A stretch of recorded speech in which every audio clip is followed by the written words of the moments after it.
According to this deed, your house actually belongs to me. My son's words froze everyone at the dinner table. In his hands was an old property deed, dated 1987, covered in my father's handwriting, filled with notes I'd never seen before. 6 months ago, my father had died, and I'd been preparing to divide the estate we called the manor with my siblings. But Jake had walked into court with this document, claiming my father had secretly transferred the property to him in 1987 that we were never supposed to know. Now, sitting across from the judge, I held an old letter that was about to change everything. In it, my father had confessed, I lied to protect Jake, but the truth is so much worse. I had to choose between destroying my son or accusing my own siblings. I'm Margaret, and I never imagined my father's death would reveal that someone in my family had been planning this for decades. The letter trembled in my hands as the judge reviewed Jake's deed.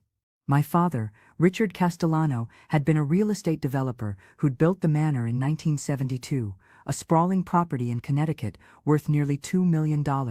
When he died at 86, his will had been simple: divide everything equally among his 3 children, me, my sister Elena, and my brother Thomas. Clean, fair, uncomplicated, or so I'd thought. Then Jake, my only son, had found this deed in the attic 3 weeks ago while clearing out my father's belongings. The paper was yellowed, official-looking, with county stamps and notary seals, and it said my father had transferred the entire property to Jake when Jake was only 5 years old. The courtroom was silent, except for the hum of fluorescent lights overhead and the occasional rustle of paper. Judge Patricia Morris studied the deed through reading glasses perched on her nose, her expression unreadable. She'd been on the bench for 23 years, and her reputation for cutting through lies was legendary. I'd specifically requested her for this hearing, knowing I'd need someone who wouldn't be swayed by emotional appeals or polished legal tactics. Jake sat next to his lawyer, Marcus Webb, a real estate attorney who specialized in property disputes and had a track record of winning seemingly impossible cases. My son looked confident, almost serene, his posture relaxed in a way that made my chest ache. He'd barely spoken to me since filing the lawsuit 2 weeks ago. When I'd called him, begging for an explanation, desperate to understand how we'd gotten here, he'd said only Grandpa wanted me to have it. He told me years ago, "Mom, I'm just claiming what's rightfully mine. Why can't you be happy for me?" But something was wrong. I could feel it in my bones, the same instinct that had warned me when my ex-husband was lying about his affairs, the same certainty I'd felt when my father started declining and hiding it from everyone. My father had loved all his grandchildren equally: Jake, Elena's daughter Sophia, Thomas's twin boys Marcus and Daniel. He'd never shown favoritism in life, never hinted at secret arrangements, never pulled one grandchild aside to whisper promises of inheritance. He'd been scrupulously fair about gifts, about attention, about everything, and the timing made no sense. Why transfer property to a 5-year-old in 1987? What possible legal or financial advantage could that serve? Why hide it for 36 years? Why not mention it in his will, which he'd updated as recently as 3 months before his death?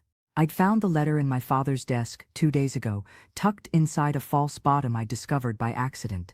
I'd been going through his office, sorting decades of paperwork, when I'd knocked over a cup of pens and heard something rattle inside the drawer. When I'd pulled it all the way out, I'd seen the wooden bottom sitting slightly crooked. My hands had shaken as I pried it up, revealing a small compartment containing a single sealed envelope. The envelope was addressed to me in his shaky late-life handwriting: "Margaret, open only if Jake comes forward with the 1987 deed." My hands had gone numb, reading those words. He'd known, he'd anticipated this exact moment. He'd been dead for 6 months, and somehow he was still protecting me from beyond the grave. I'd opened the envelope in my car, unable to wait until I got home, unable to breathe properly until I knew what he'd written. The letter was 3 pages long, dated 2 weeks before his death. His handwriting had deteriorated significantly by then, the letters shaky and uneven, but the words were clear and devastating. "My dearest Margaret," it began, "if you're reading this, then the worst has happened. The deed has surfaced, and someone is trying to steal your inheritance. I need you to know, I created that document under duress. I was blackmailed into forging it. I've hidden the truth for too long, but I can't let you suffer for my sins. The person who forced me to create that deed is someone you trust, someone in our family, and they've been planning this for 30 years. Judge Morris cleared her throat. Miss Castellano, your attorney mentioned you have evidence that challenges the deed's authenticity. My lawyer, Sandra Reeves, stood. Yes, Your Honor. My client has a letter written by her father that directly addresses this deed. We request permission to submit it as evidence. Objection. Marcus Webb was on his feet immediately. This supposed letter is conveniently discovered after the deed comes to light, without proper authentication. It's inadmissible hearsay. The letter is dated and notarized, Sandra countered. It was stored in a secure location with other estate documents. We have the notary's testimony ready if needed. Judge Morris considered this. I'll allow it. But Miss Reeves, this had better be relevant. Sandra handed the letter to the bailiff, who passed it to the judge. I watched Judge Morris's face as she read, saw her eyebrows rise slightly, her lips press into a thin line. She read it twice, then looked up at me with an expression I couldn't quite decipher. Miss Castellano, according to this letter, your father claims he created the 1987 deed under duress. He states that someone threatened him, forced him to forge transfer documents. Is that correct? Yes, Your Honor. My voice was steady, but my heart was hammering. My father wrote that he was being blackmailed. Someone knew a secret about our family, something that could destroy us. They forced him to create the deed and hide it until the right moment. Jake's face had gone pale. Marcus was whispering urgently in his ear, but Jake wasn't responding. He was staring at me with wide eyes, and for the first time since this nightmare began, he looked genuinely shocked. And does the letter identify who blackmailed your father? Judge Morris asked. I took a deep breath. This was it. The moment that would tear my family apart forever. He doesn't name them directly, but he gives enough details that the identity is clear. He says it was someone close to the family, someone who had access to his office, his files, his personal documents, someone who knew about the offshore accounts he'd hidden during the divorce from my mother in 1985. Elena gasped from the gallery. I didn't turn around, couldn't bear to see her face, but I heard Thomas curse under his breath. The offshore accounts. That was the secret my father had guarded for nearly 40 years. During the divorce from my mother in 1985, he'd hidden nearly $3 million in accounts in the Cayman Islands and Switzerland. My mother, sweet and trusting, and completely financially naive, had accepted the settlement he'd offered, the house in Massachusetts, a modest monthly stipend, half of what she thought were his total assets. She'd had no idea he was worth 10 times what he claimed. She died in 1990 from breast cancer, never knowing she'd been cheated out of millions that could have paid for better treatment, experimental therapies, a chance at survival. I'd been 28 when she died, and I'd watched her deteriorate in a mediocre hospital because that's what her insurance covered. Meanwhile, my father had been sitting on millions. I'd only learned about the offshore money myself 5 years ago, when my father had a minor stroke and asked me to handle his financial affairs temporarily. I'd discovered the accounts by accident, seen the statements he'd kept hidden in a safe behind a painting in his study. When I'd confronted him, he'd broken down crying. I was afraid, he'd said, his voice cracking with age and guilt, afraid your mother would take everything in the divorce, afraid I'd lose the business I'd spent 20 years building. I made a terrible choice, Margaret, a choice that haunts me every single day, especially after she died. I wanted to tell her. I wanted to make it right, but I waited too long. He'd begged me not to tell Elena or Thomas. They wouldn't understand. They'd hate me for what I did to their mother. Please, Margaret, let me take this to my grave. And stupidly, naively, I'd agreed. I'd kept his secret. Now I understood that someone else had known all along. Someone who'd used that knowledge to control him, to manipulate him, to set up this elaborate scheme. Judge Morris set the letter down carefully. Mr. Webb, does your client wish to respond to these allegations? Marcus started to speak, but Jake stood up abruptly. I need to see that letter. Jake. Marcus grabbed his arm, but Jake shook him off. I need to see it. Now. Judge Morris hesitated, then nodded. The bailiff brought the letter to Jake. I watched my son's hands shake as he unfolded the pages. He read in silence, his face going from pale to ashen to something that looked like grief. When he finished, he looked up at me, with tears in his eyes. Mom, I didn't know. I swear to God, I didn't know. Mr. Webb, control your client, Judge Morris said sharply. But Jake ignored her. He turned to his lawyer. I'm dropping the lawsuit. Marcus stared at him. What? Jake? You can't. I'm dropping it. This deed is a fraud. I was lied to. Jake, sit down and be quiet. We can. No. Jake's voice was firm now. I was told Grandpa wanted me to have the house, that he'd set it up specially for me because I was going to take care of the family legacy. But this letter, Mom, who gave me the deed? I knew the answer. I'd known since I read the letter. Who told you where to find it? Jake's face crumpled. Uncle Thomas. He called me 3 weeks ago, said he'd been going through Grandpa's things and found this document in the attic. Said it was my inheritance, that Grandpa had always intended for me to have the property. He even helped me find Marcus, paid the retainer fee. He said you and Aunt Elena would try to steal it from me, that I needed to move fast. I closed my eyes. Thomas. My younger brother, the one who'd always been jealous of my relationship with our father, the one who'd been cut out of the business when he'd tried to embezzle funds 20 years ago, the one my father had never fully trusted again. Your Honor, I said quietly. I'd like to request a recess. I need to speak with my brother. Judge Morris studied me for a long moment. Granted, 1 hour. But Miss Castellano, when we reconvene, I expect a clear explanation of what's going on here. I found Thomas in the courthouse cafeteria, drinking coffee like he didn't have a care in the world. Elena was with him, which surprised me. She looked up as I approached, her face carefully neutral. Margaret, Thomas said, not standing. How's the hearing going? I slid into the chair across from him and placed my father's letter on the table between us like a weapon. Dad warned me about this. About you. About what you'd do when he died. Thomas glanced at the letter, and I saw something flicker across his face, recognition, maybe fear, before his expression smoothed into casual indifference. I don't know what you're talking about. You found the offshore accounts in 1986. You were working for Dad's firm, handling the bookkeeping after you dropped out of business school. You saw the transfers, the hidden assets, the money he'd kept from Mom, and you blackmailed him into creating that fake deed. That's an interesting theory, Margaret. Very creative. But you can't prove any of it. It's not a theory. Dad wrote it all down. Every detail, how you threatened to tell Mom about the money unless he gave you leverage over the estate, how he created the deed and dated it, 1987, to make it look legitimate, how you told him to hide it until his death, then used Jake to claim the property because everyone would believe Grandpa's favorite grandson. You'd split the profits with Jake, wouldn't you? Once he sold the manor? 50-50 split of $2 million? Except you were planning to cheat Jake too. Eventually, take the money and disappear, leave him holding the bag when the fraud was discovered. Thomas's smile faded, his jaw tightened. You think you're so smart, don't you? Always were Dad's favorite, the responsible daughter, the one who did everything right. While I was the screw-up, the black sheep, the one he barely trusted to handle basic bookkeeping. Because you stole from him, Thomas. In 2003, you embezzled $60,000 from the company. I borrowed it.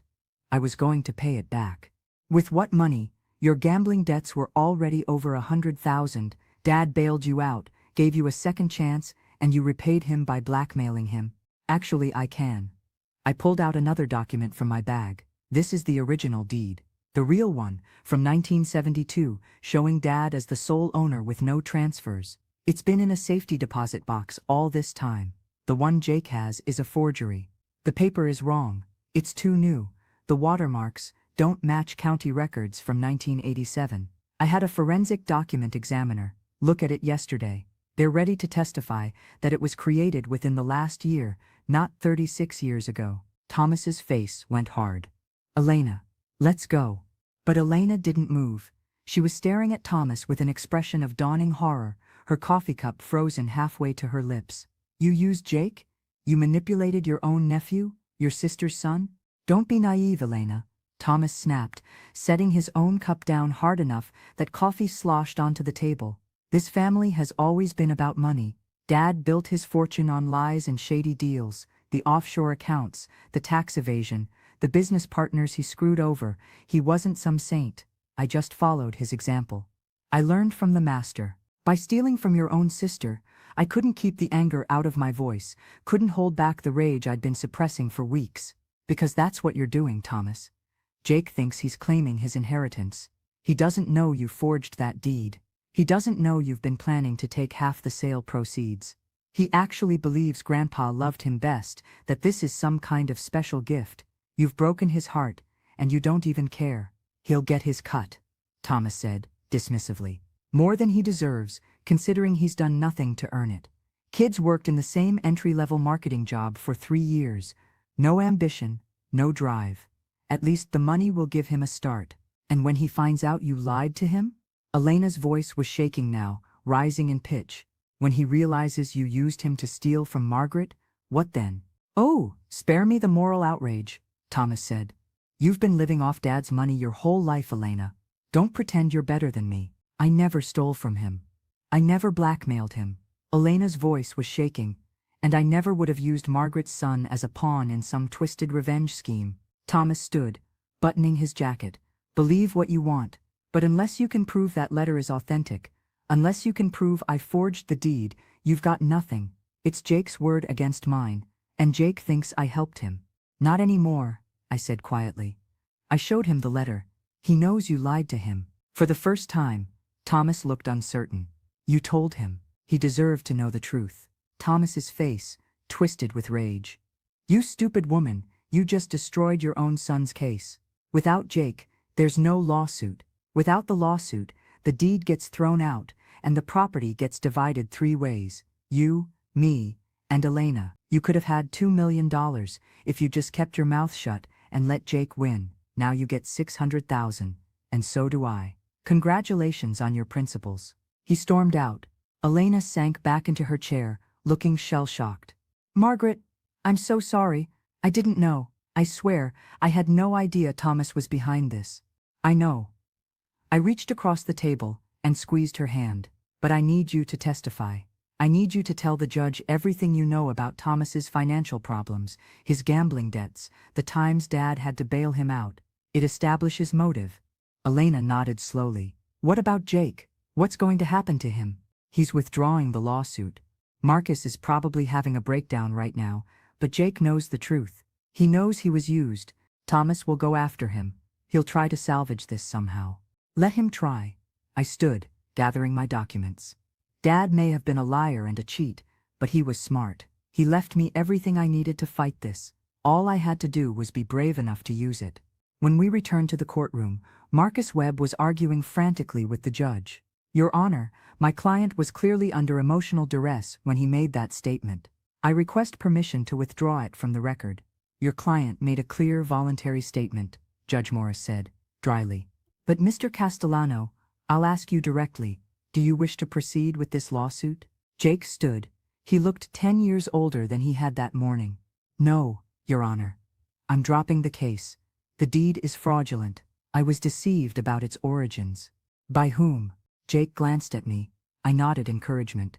By my uncle, Thomas Castellano. He told me my grandfather wanted me to have the property. He helped me find a lawyer and file the suit. But according to my grandfather's letter, the deed was created under blackmail. My uncle was the one blackmailing him. The courtroom erupted.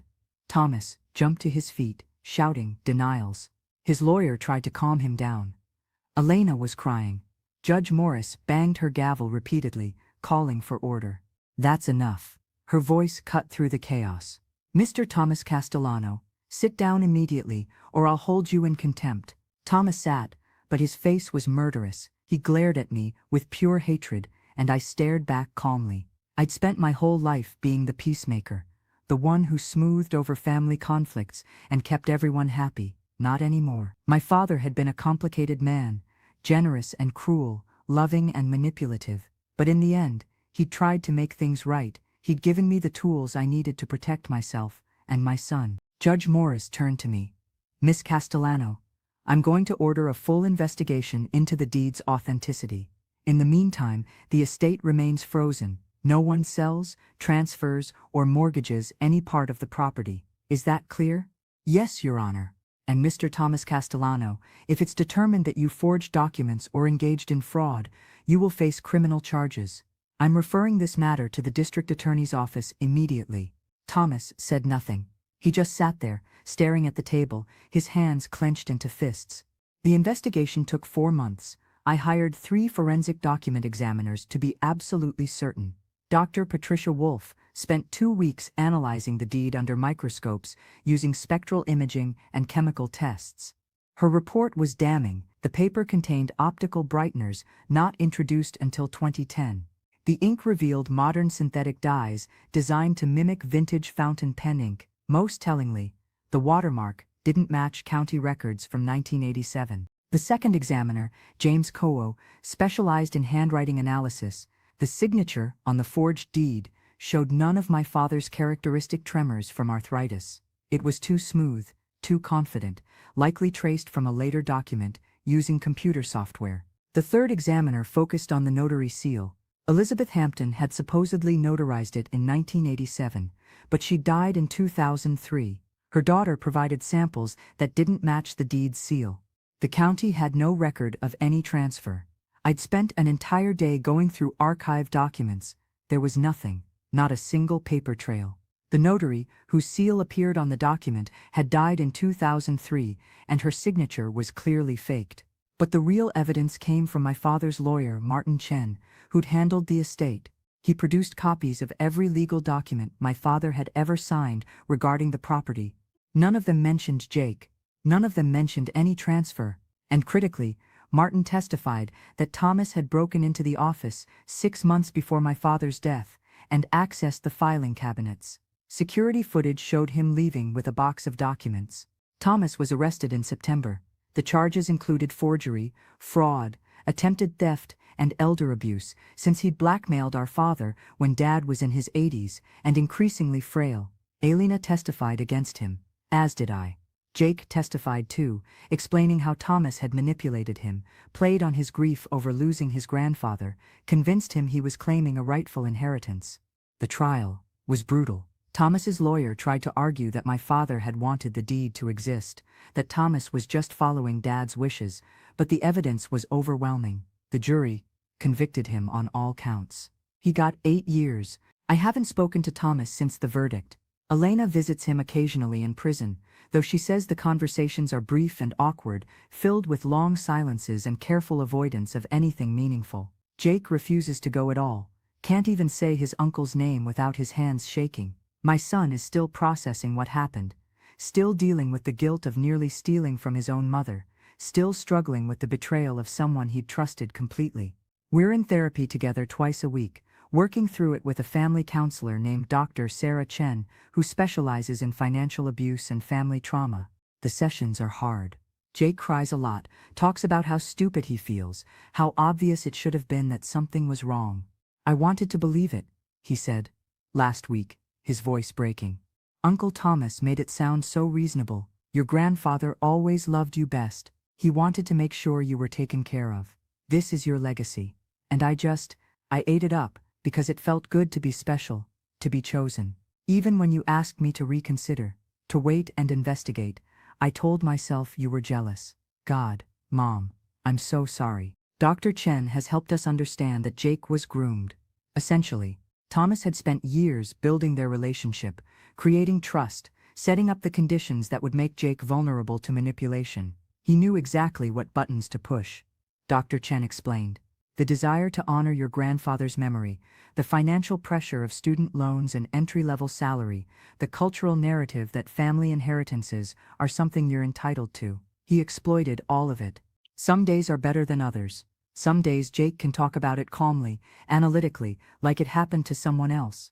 Other days he's angry at Thomas, at himself, at my father for creating the conditions that made all this possible.